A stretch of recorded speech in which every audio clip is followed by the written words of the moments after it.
Seja bem-vindo de regresso à Comissão Executiva. Hoje estamos a analisar as mudanças introduzidas no mercado de trabalho em Portugal. Luís Vasconcelos Salgado. Uma das mudanças foi o aumento para 40 horas semanais na função pública. Eu pergunto-lhe, que balanço é que faz desta medida? Permitiu, de facto, aumentar a competitividade, a produtividade, neste caso, ou foi uma forma indireta de baixar salários e só isso? Não sei, a medida é relativamente recente, tenho algumas dúvidas que de facto chegue a bom porto em termos das intenções com essa medida. O que se procurou fazer foi reformular, e tem que ser com muita lentidão, porque não podemos esquecer que a função pública rende muitos votos, não sei se me fazes entender. Portanto, é uma alteração são alterações que têm que ser feitas com muito cuidado, mas aquilo que se está a procurar, parece-me ser esse o caminho, aquilo que se está a procurar fazer é adaptar a legislação relativa à função pública, ao trabalho e funções públicas, com o resto do regime geral, laboral. E é assim que são introduzidas algumas medidas, como o banco de horas, a adaptabilidade a nível de horários, que já existe a nível do regime geral. Este aumento do número de horas caiu muito mal nos trabalhadores da função pública, e é normal que assim tenha sido, porque vivendo nós numa fase de crispação inerente à situação de crise, quando se vai exigir a um trabalhador da função pública, que já de si, uns muito sobrecarregados com trabalho, é inegável, temos que dizer que há ótimos funcionários e há áreas da função pública que trabalham excepcionalmente bem, mas há outros que não tanto, que é aquele vício antigo da função pública. Ora bem, aqui assim as coisas de facto devem ter caído mal. E eu acho que esta situação acaba por desembocar, uma vez mais, na filosofia inerente à nossa legislação laboral, seja no regime geral, seja a nível da função pública, que é uma filosofia muito marcada pela ideologia política e por concepções que, do meu ponto de vista, já não têm nada a ver com o mundo de hoje. É uma legislação laboral ainda muito marcada pelo conceito marxista de luta de classes. Anteriormente, ao 25 de Abril, havia um princípio chamado princípio da colaboração, em que o trabalhador era chamado a colaborar com a entidade patronal, com o empregador, e o empregador com o trabalhador. Portanto, as relações laborais viviam dentro desta filosofia. A partir do 25 de Abril, há nitidamente a entidade patronal, o patrão, o explorador, que tudo faz para que o trabalhador não possa obter as suas regalias e a sua liberdade e por aí fora. Bom, dá lugar a esta rigidez da legislação laboral. A rigidez é essa que leva a fenómenos, tal como o Fernando já esboçou, que é, por exemplo, do meu ponto de vista também, que tem a nível de salários. Porque se um empregador, ao contratar um empregador, ao contratar um trabalhador, tem em vista e tem a consciência da quantidade de problemas que vai ter, no caso de a sua empresa ter que se adaptar ao mercado, porque não podemos negar que as relações sociais, as relações de trabalho variaram e têm variado ao longo dos anos. Hoje as relações odiernas não são as do século XVIII, não são as do século XIX, nem tão poucas do século XX, são novas. Portanto, se nós temos necessidade, a nível social, de nos adaptarmos a todas estas relações, também, obviamente, a nível do mercado de trabalho e das empresas, também assim terá de ser. Portanto, quando uma entidade patronal vai contratar um trabalhador, vai saber que vai ter ali assim uma quantidade de problemas para resolver no futuro, no caso de haver algum desajustamento ou necessidade de algum ajustamento ao mercado laboral, que vai condicionar tudo. Vai começar a pagar o mínimo possível, e às vezes até abaixo do mínimo legal, porque já sabe que quando tiver que eventualmente despedir, as indemnizações que vão ter que pagar vão ser brutais, vai ter que pagar sobre isso as contribuições para a Segurança Social, os impostos e não sei o que são uma carga brutal e que asfixia, e depois, enfim, há outro tipo de fenómenos laterais que também pesam, não é? Que é, por exemplo, o trabalho da Autoridade das Condições de Trabalho, do ACT, não é? quando entra numa empresa, normalmente por denúncia de um funcionário, coisa que o valha, não tem a perspectiva de ver as relações dentro da empresa, ver como é que, de facto, se processa eventualmente qualquer ilegalidade ou qualquer atropelo a uma formalidade, que são imensas as formalidades que as empresas hoje têm de seguir, e tem-me acontecido comigo que, às vezes, os próprios inspectores compreendem a posição da entidade patronal, compreendem que, de facto, a entidade patronal, em determinadas condições, não poderia ter exercido de outra maneira, nomeada a questão. Estou a falar, por exemplo, na questão de acordos a nível salarial, enfim, de ajustamento e por aí fora. Dizem que sim, senhor, tem muita razão, mas as coimas aí vêm, os processos de contraordenação aí vêm, e às vezes de milhares de euros. E não é fácil, para alguém que tem uma unidade produtiva a funcionar, que tem a responsabilidade pela sua família, mas também tem a responsabilidade pela família dos seus trabalhadores, conseguir gerir isto tudo. Quer dizer, não é nada fácil. Pedro da Quitéria Faria, a verdade é que especialistas dizem que o modelo de desenvolvimento económico assente em baixo salário está esgotado. A Troika e o Governo não perceberam isso? Bom, eu acredito que o tenham percebido. É preciso que nós tenhamos presente como e porque é que existiram estas alterações, nomeadamente com a redução salarial, sendo certo que no direito laboral privado, e é preciso que isso também fique absolutamente claro, a redução de salários, do ponto de vista técnico, não é um mecanismo propriamente fácil. O princípio, que é um princípio constitucional da irredutibilidade da retribuição, não deixa grande margem a que o empregador possa reduzir os custos de trabalho.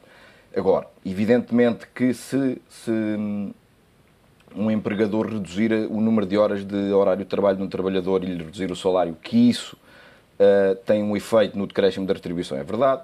Existe um mecanismo pouco utilizado, até porque é um processo moroso que tem que ver com a redução salarial em função da redução da categoria profissional do trabalhador, mas é necessário o deferimento expresso da Autoridade para as Condições de Trabalho e, portanto, não é um mecanismo propriamente fácil. Na função pública houve efetivamente uma redução de direitos neste sentido, mas também é bom que não esqueçamos o seguinte, estas medidas passaram no crivo do Tribunal Constitucional porque tinham subjacente e a montante um critério de um período temporal curto e não de um efeito perene.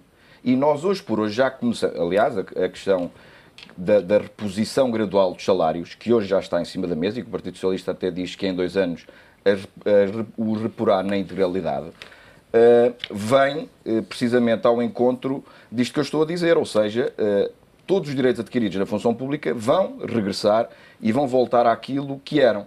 E só por esse motivo é que foi possível a este Governo, durante dois anos, conseguir reduzir um pouco a massa salarial na função pública e com isso conseguir alguma contenção salarial. Mas pegando aqui só nas palavras do António, importa aqui referir o seguinte. Quando o governo português se compromete com a Troika, é celebrado, já por este governo que está atualmente em funções, um compromisso para a competitividade e emprego. E nesse compromisso para a competitividade e emprego foi alcançado um conjunto de alterações relativas à legislação laboral, inclusivamente com o aumento do salário mínimo, com uma das confederações sindicais. Isto é relevante. O governo promoveu, envidou esforços nesse sentido. É óbvio que existe uma confederação sindical com a qual é extraordinariamente difícil conversar-se ou tentar melhorar o que é que seja, um bocadinho na senda do que disse o António. Mas esta reforma, se assim a quisermos chamar, e eu percebo que há quem não entenda dessa forma, foi para além disto.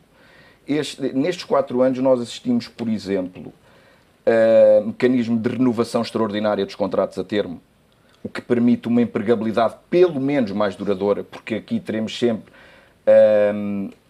o antagonismo entre a caducidade de um contrato a termo ou a sua manutenção, e esta é a diferença entre empregabilidade e desemprego.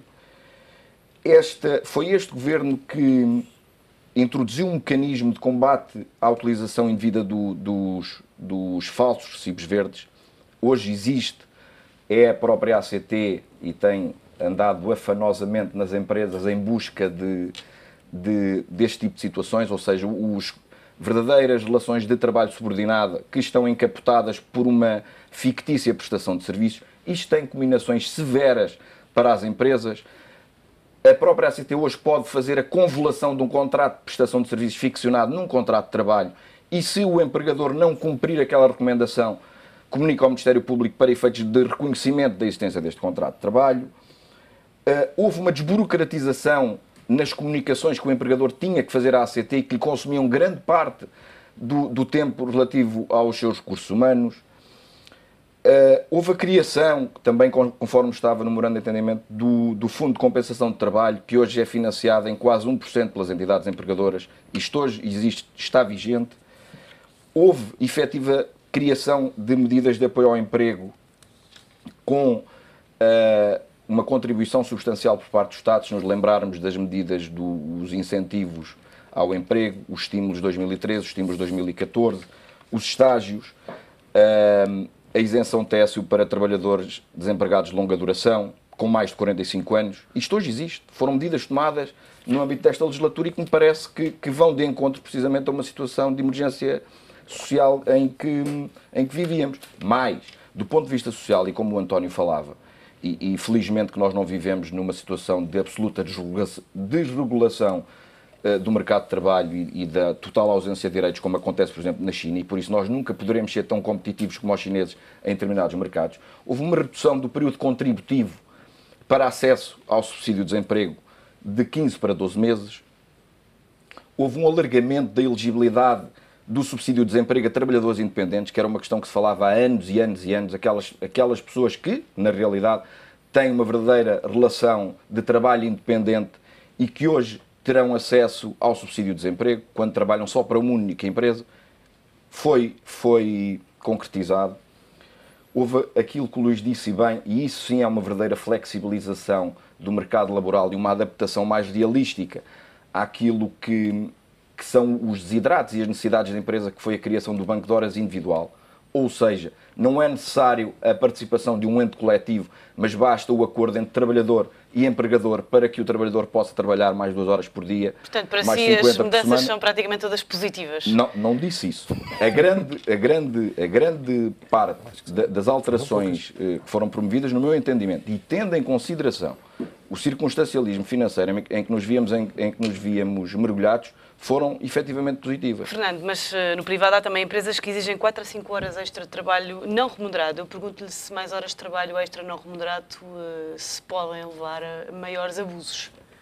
Não, é evidente, quer dizer, há uma coisa que é incontornável. Se não houver bom senso em quem manda, na tal entidade empregadora, não existe lei que valha uma empresa desta natureza. Portanto, as coisas vão acabar por, de uma forma ou de outra, de colapsear nas relações entre essa entidade e o trabalhador. O que me parece a mim é que não existe, ou não deve existir, abusos, quer da parte do trabalhador, quer na parte do empregador. Nós centramos aqui muito a nossa conversa naquilo que é uma necessidade, a meu ver, e pelo juízo é partilhada por todos os que estamos nesta mesa, evidente que é uma necessidade de uma abertura do mercado laboral para que tenhamos uma melhor economia, umas melhores condições de trabalho, e eu acredito profundamente nisso.